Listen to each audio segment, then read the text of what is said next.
On number 8, we're to find the value of all 6 trigonometric functions of the angle theta.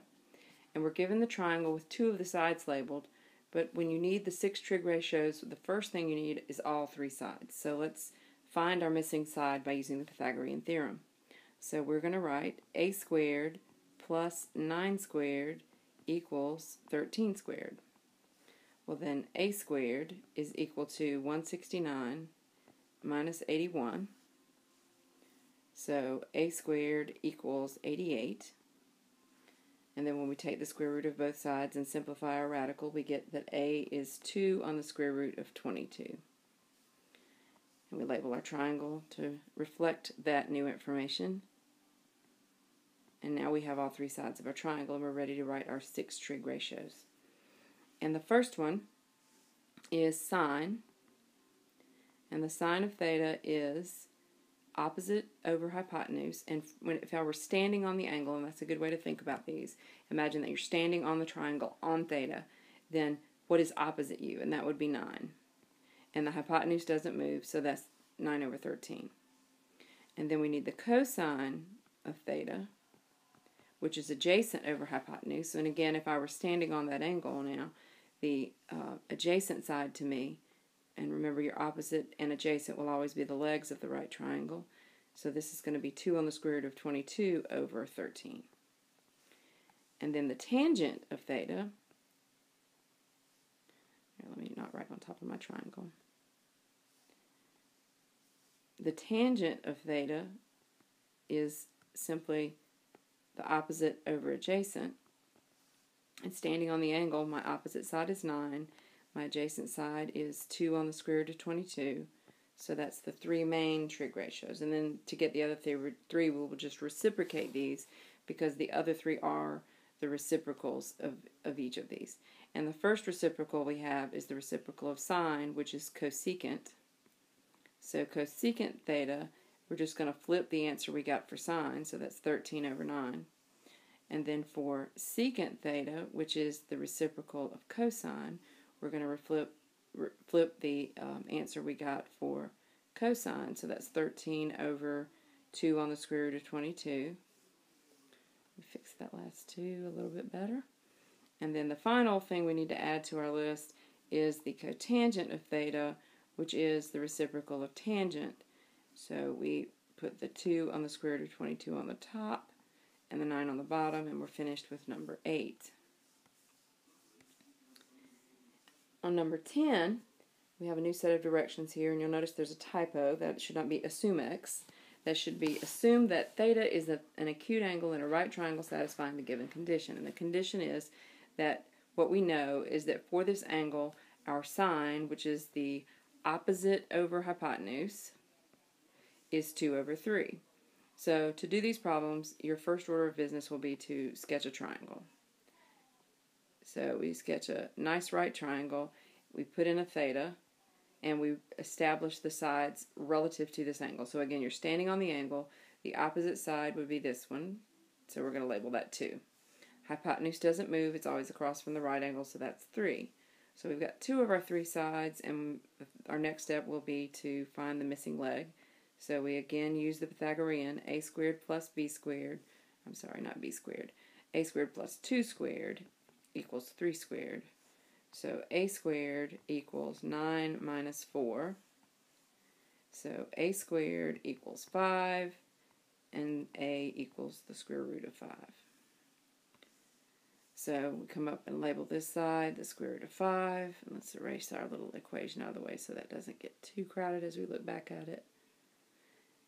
And now we're going to set up our 6 trig ratios, and again, if you go in the same order every time, it'll help you learn them faster, and the sooner you learn these, the better, because you will be using these a lot from here out. So the first one we're going to list is the sine of theta, which again, you stand on the angle, and what is opposite you would be 2.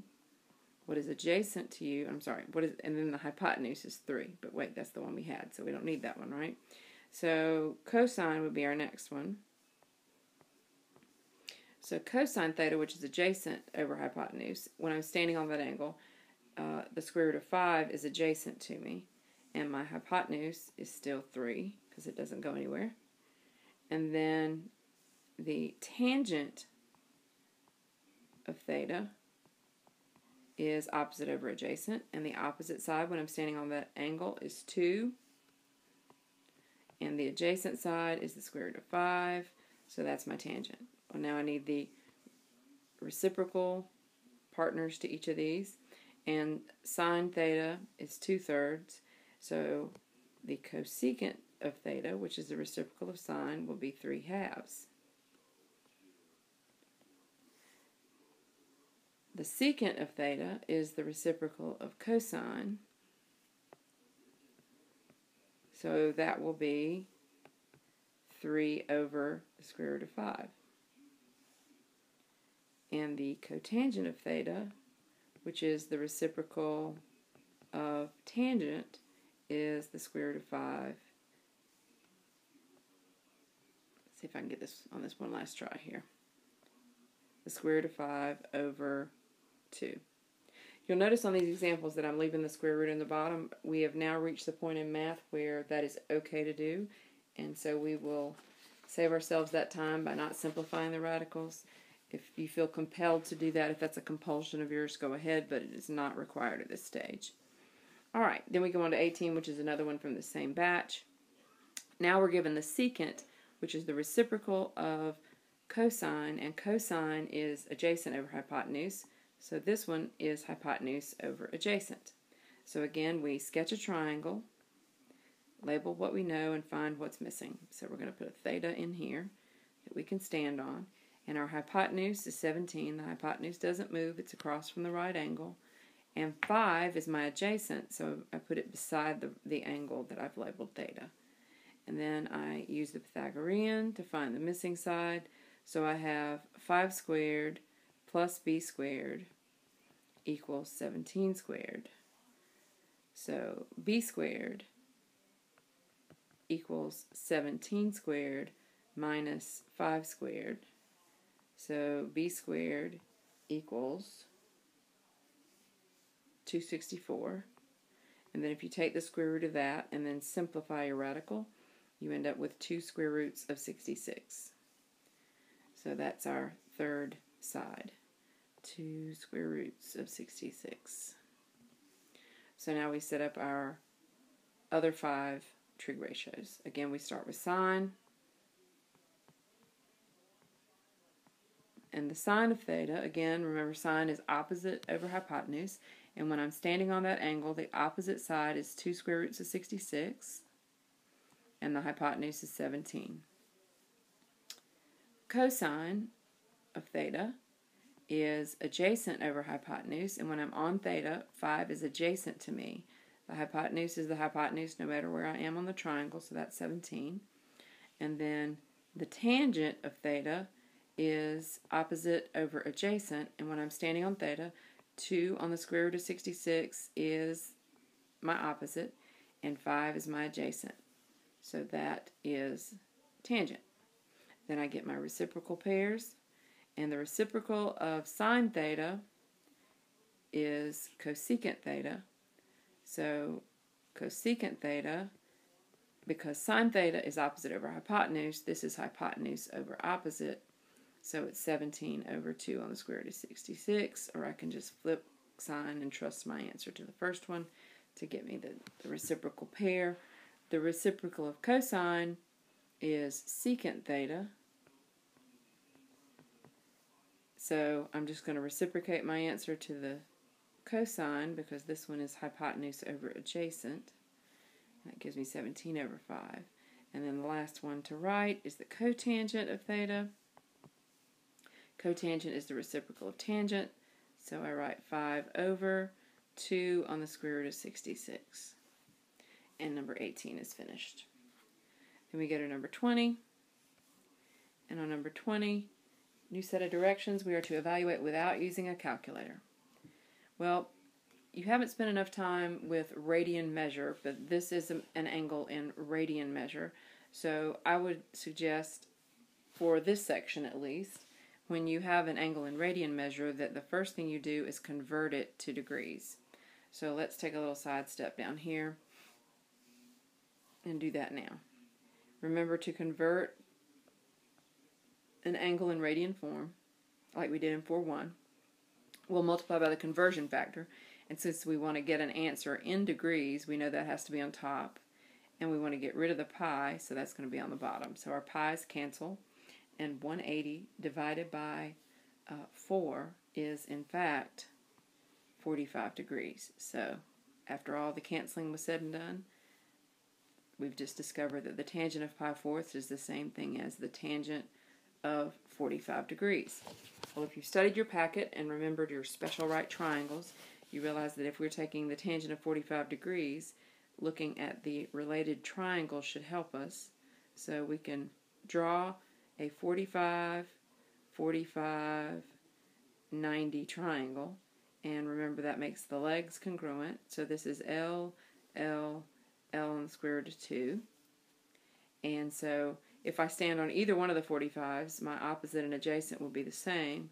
So the tangent of 45 degrees is L over L, whatever that is, and L over L is 1. So my final answer is the tangent of 45 degrees, which we want to revert back to the original notation, which is equal to the tangent of pi fourths is 1. And that's how you can do that without a calculator. Then we're going to jump to number 42. And this is a similar type problem. Without using a calculator, find the acute angle that satisfies the given equation. Give theta in both degrees and radians. And we're given that the sine of our angle is the square root of 3 over 2. So this is similar to the one we did. It's kind of like this was a combination of the last couple we did actually. So we're going to draw a triangle with a theta, and we're going to put our opposite, because remember sine is opposite over hypotenuse. So I'm going to label my opposite as the square root of 3. My hypotenuse is 2, if I can make a 2 here, as late as it is and tired as I am. All right, and we're going to find our missing side, so we're going to hop down here, use Pythagorean, and we're going to write the square root of 3 squared plus b squared equals 2 squared. So that's 3 plus b squared equals 4. So then we would subtract 3 from both sides, and we would get that b squared equals 1, so that makes b equals 1. So I come back to my triangle, label my third side, and now I want to think about my angles. Well, if you're not thinking, this one's going to stump you, but what you have here is you have a situation where you notice that, and how good you are with your special triangles is going to decide how well you handle this problem. But if you notice, the 1, which is a leg length, is half the length of my hypotenuse. Anytime you see that, check to see if it follows the 30, 60, 90 pattern. And if this is a 30, 60, 90, remember it's the short leg that is half the hypotenuse, so we put that as L. We're going to make this 2L, and just circle these and see if this works, because it should, especially for this lesson.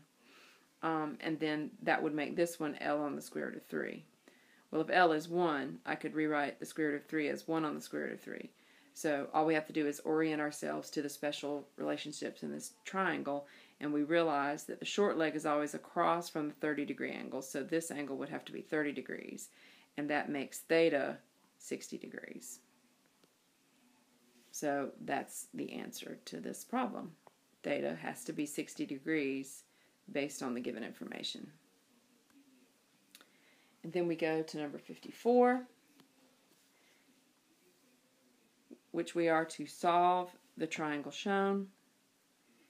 And, or well, no, we're supposed to solve for x in this one. We're not quite solving triangles yet. We're going to do that on the next problem. So we set up a a trig equation that fits this triangle. So stand on the 66 degrees and think about what x and 50 are to you. And you'll notice in the packet I got lazy and didn't do the right angle boxes because I was trying to wrap these up and get to where I could finish up and get these run off for you guys. But that is a right angle.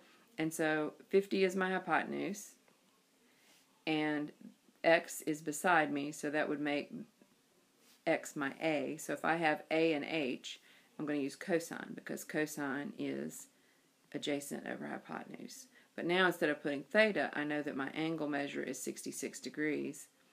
And so I write cosine of 66 degrees equals adjacent, which in this case is x, over my hypotenuse, which is 50. And this is how you should do these on your homework and on your tests and quizzes. So if I solve for x, I would get x equals 50, because I'm multiplying both sides by 50 to get the x by itself. 50 cosine of 66 degrees. Now your calculators are going to default to being in radian mode. So you can't just type in to get your answer. You cannot just type in 50 times cosine of 66 and stop. You have to put that degree symbol in. On the Inspires, the degree symbol is on the pi button in the lower left corner, and you get the little template, and the degree symbol is right below the pi in the little pop-up template that opens up. So if you type that in your calculator, what you should end up with is 20.3368. And number 54 is done. Now we're going to actually solve a triangle. On number 56, we are given that alpha is 41 degrees, and you can literally go in on top of the picture there and put the 41 degrees, because anytime what you're given, you should update your picture to reflect it. Again, this is a right triangle, and C is 10, so I'm going to replace the C with 10. Well, one of the things I like to teach students to do, no matter what class I'm working with them on solving right triangles, which you should have been doing since at least Algebra 2, definitely should have done some in geometry as well, is to list all the parts of the triangle in what I like to call the answer box approach. So I'm going to list my angles first. So I have alpha, which is the little symbol in the lower right there. Then we have beta, and those are the Greek A and B. And then we have the C, and then set a place to put those answers. And then we're going to come over here and put our, and I'm going to switch to a lighter color so you can see that better on the black ground over here. And so the side length across from the angle alpha is lowercase a, and the side length across from beta is b, and we label those with lowercase letters, and then lowercase c. And this was actually a capital C on the other side, but you can't really tell that the way I'm writing it. All right, so then you're going to label what you know.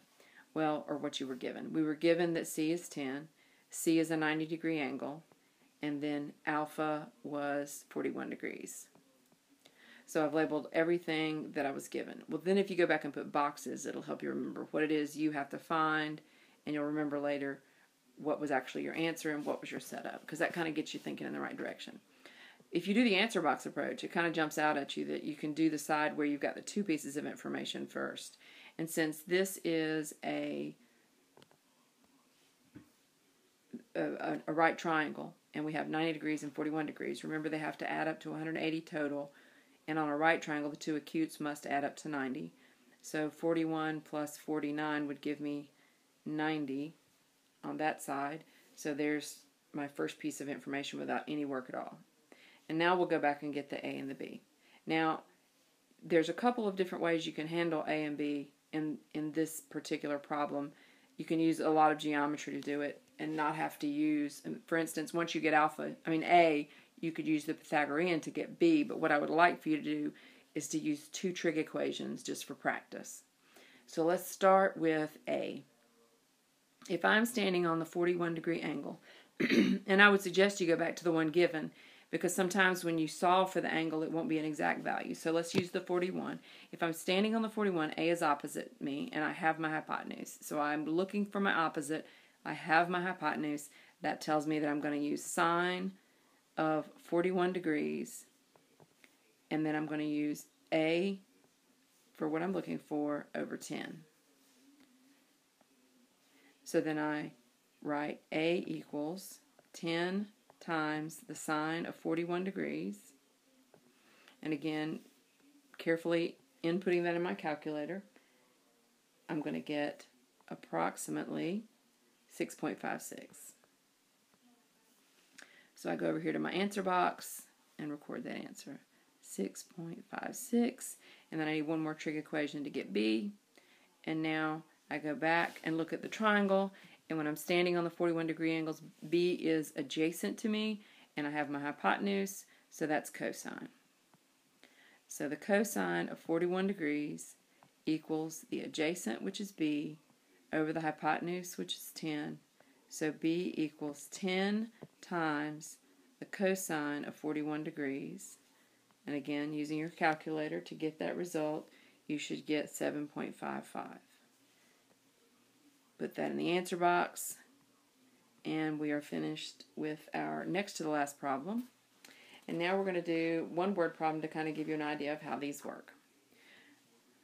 On number 64, we are given that the Chrysler Building in New York City was the tallest building in the world at the time it was built. It casts a shadow approximately 130 feet long on the street when the sun's rays form an 82.9 degree angle with the earth. How tall is the building? All right, well, the first thing you're going to do is draw the building. So let's just put a rectangle here to represent the Chrysler Building. All right, and then we're going to draw the ground out here. And then the shadow which is cast by the building is also this segment I just drew right here. So I'll draw it a little thicker to remind you this is a shadow. And then we're going to label that, because it said that was 130 feet. We were also told that the sun, which is up here, I'm going to switch colors and have fun because I'm tired and I want to play. All right, here's the sun up here, and it's casting its rays as it goes down. Well, one of these rays comes along the building top and cuts just across that edge and makes a triangle with the ground. So here's your right triangle.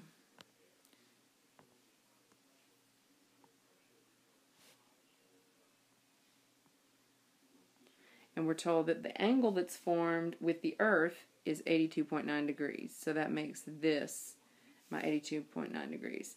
And one of the hardest part about doing these problems is making sure your triangle is drawn properly. So on your homework, there better be triangles on your paper or you're going to have a problem getting full credit. All right, so once you've drawn this, it's just like all the other problems we've done, because our job here is to figure out how tall the building is. So we put an X over there on the side of the building. We set up our triangle. We're ready to go. So if I'm standing on the 82.9 degrees, I look at what I want and what I have. What I want is X, which is opposite me. What I have is the 130, which is my adjacent. So that means that I'm going to look at the tangent of 82.9 degrees. In fact, let me try that again and give myself a little more room to work by writing a little smaller. Okay, the tangent of 82.9 degrees equals X over 130. So if I solve for X, I would multiply both sides by 130, so I'd get 130 times the tangent of 82.9 degrees equals X. So then when we type that in the calculator, we get 1,043.7 feet. See if I can do that a little better to close out this video. And that's the answer and the end of our example video.